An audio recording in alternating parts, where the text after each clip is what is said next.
Bonjour, je vais aller au pas de course.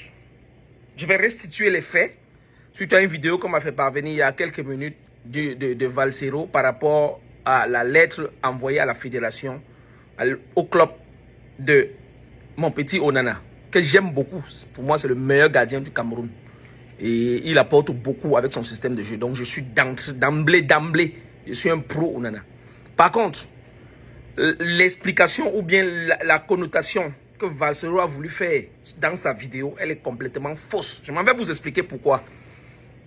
Et ça, je vous parle encore une fois de plus des statuts de la FIFA. Pourquoi j'aime parler de ça? Je suis l'un des gérants de joueurs qui a eu sa licence à l'époque où on passait encore un examen mondial. Là où la FIFA organisait un examen mondial dans toutes les fédérations où il fallait montrer que tu maîtrises le droit sportif, tu maîtrises les tests de la FECAFOOT, donc de ta fédération, et que tu maîtrises les tests de la FIFA, tu maîtrises toutes les corrélations avec le tribunal arbitral de sport et tout ce que ça comporte en matière de litige et tout. Moi, je suis de cette époque-là, donc. C'est un examen qui était organisé par la FIFA.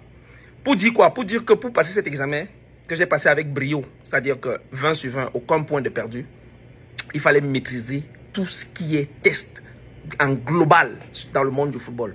Donc, je reviens. La lettre que Samuel Eto'o a adressée au club de notre petit Onana n'a rien de jalousie, n'a rien d'aigreur, n'a rien de destruction, n'a rien de rien. C'est tout simplement formel. C'est comme ça que se comportent les fédérations qui maîtrisent les textes. Pourquoi? Le joueur est l'employé de son club professionnel, l'Inter de Milan. C'est l'Inter de Milan qui, sur le plan contractuel, le paye en permanence. Maintenant, quand il y a des périodes de FIFA ou des compétitions où l'équipe nationale doit participer, lorsque l'équipe nationale sollicite le joueur par courriel dans un délai bien précis, le club se doit de mettre à la disposition de l'équipe nationale le joueur pendant la période. Si c'est une période FIFA, si c'est pour une compétition, ça peut être une Coupe d'Afrique, une Coupe du Monde, pendant la période là. Et au terme de la compétition, ça veut dire que si le club va jusqu'en finale, il y a un nombre de jours qui est accordé peut-être pour la célébration et le retour du joueur en club. Mais si par inadvertance, l'équipe est éliminée pendant la compétition, rapidement, dans le cadre d'un tournoi, qui est comme celui-ci, le joueur se doit de retourner en club dans un certain délai aussi, en fonction de la distance qui sépare le club et l'endroit où se jouait la compétition. Dans le cas d'espèce, c'est le Qatar et l'Italie. Donc, je pense que ça doit être 48 ou 72 heures quand la compétition est finie. Maintenant, on est dans un cas où la compétition n'est pas finie, l'équipe n'est pas encore éliminée, et les matchs se jouent encore. La fédération se doit de faire un courriel pour une façon de dire votre joueur que vous nous avez emprunté, votre employé que vous nous avez emprunté, nous vous le retournons. Et bien évidemment, la plus petite des galanteries voudrait qu'on donne le motif pour lequel on le retourne parce que la compétition n'est pas terminée. On ne peut pas envoyer une lettre platonique en disant ah, ok, André, on en a été venu pour la Coupe du Monde. La Coupe du Monde, ok, il retourne chez vous. Non, non, non. Sur un plan purement diplomatique, il faut préciser, administratif, je veux dire administratif, il faut dire les raisons pour lesquelles le joueur doit retourner en club. Ce n'est pas une blessure, parce que le club devait s'inquiéter, parce que c'est une blessure. Il va dire, mais comment les médecins de l'équipe nationale n'ont pas fait tout ce qu'il faut en termes d'examen médical, de procédures à suivre avant de communiquer avec les médecins de l'équipe du joueur. Ce n'est pas le cas. Donc, il faut préciser dans quelles conditions le joueur rentre. Donc, c'est pour ça que le motif est bien clair. Il rentre pas pour des raisons d'indiscipline. Il a été suspendu temporairement. C'est pas méchant. Sur un plan purement statutaire, selon les règles du statut du joueur de la FIFA, ça, c'est ce que la fédération devait faire. Et c'est ce qui a été fait. Donc, une fois que moi j'ai restitué cela, je continue à dire, si vous voulez mon point de vue personnel, moi, j'aurais été manager de cette équipe, que je n'aurais pas accepté qu'on le libère actuellement. On peut sanctionner après. On peut terminer la compétition et sanctionner. La sanction ne court pas.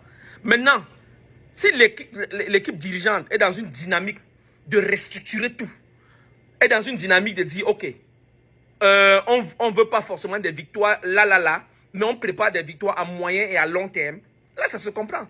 Aujourd'hui, le Sénégal émerveille les gens. Le Sénégal est en train de faire ce qu'ils font. On est content, mais il faut savoir que c'est passé par beaucoup d'années de préparation pour qu'ils remportent même la CAN là. Donc, ne venez pas croire qu'Aliou Cissé est arrivé directement là et puis il allait remporter la CAN. Non, il a eu ses échecs, il a eu ses contestations, mais sa fédération a cru en lui. On a bâti quelque chose, on a bâti un socle solide. Et ça donne les résultats que ça donne aujourd'hui. Donc, si on veut construire, peut-être que la fédération est dans cette dynamique-là et donne un ton fort pour dire que désormais, vous les footballeurs, vous devez vous aligner, vous devez être disciplinés, vous devez avoir peur. Parce qu'en réalité, c'est ça. C'est de faire peur aux autres pour leur dire, hey, attention, hein, si tu fais là, on va te suspendre. Donc, mon chef Valsero, faites-lui parvenir la vidéo, ça n'a rien d'une rancœur, ça n'a rien de méchant. C'est juste que sur le plan statutaire, c'est ce qui est légal, c'est ce qui se fait. La fédération se doit d'écrire au club pour dire, nous vous retournons votre joueur. Et voilà les conditions dans lesquelles nous vous le retournons. Ce n'est pas une blessure, ce n'est pas une élimination. Si ça avait été une élimination, on n'a pas besoin de faire un courriel. C'est un Mondo Vision, on voit que le club a été éliminé. On regarde juste le statut. Et puis si le joueur arrive une semaine après l'élimination, il doit s'expliquer. C'est comme ça que ça se fait. Tous les professionnels ici là qui m'écoutent vont confirmer ce que je suis en train de dire. Ça n'a rien de méchant. Il ne faut pas qu'on diabolise tout. Il n'est peut-être pas parfait le président de la fédération, mais j'estime qu'il veut faire les choses de façon professionnelle. Et c'est comme ça. Et ça a manqué beaucoup pendant longtemps à la fédération. Si aujourd'hui il y a des gens qui sont gardés, c'est pour protéger aussi le joueur d'une manière ou d'une autre. OK?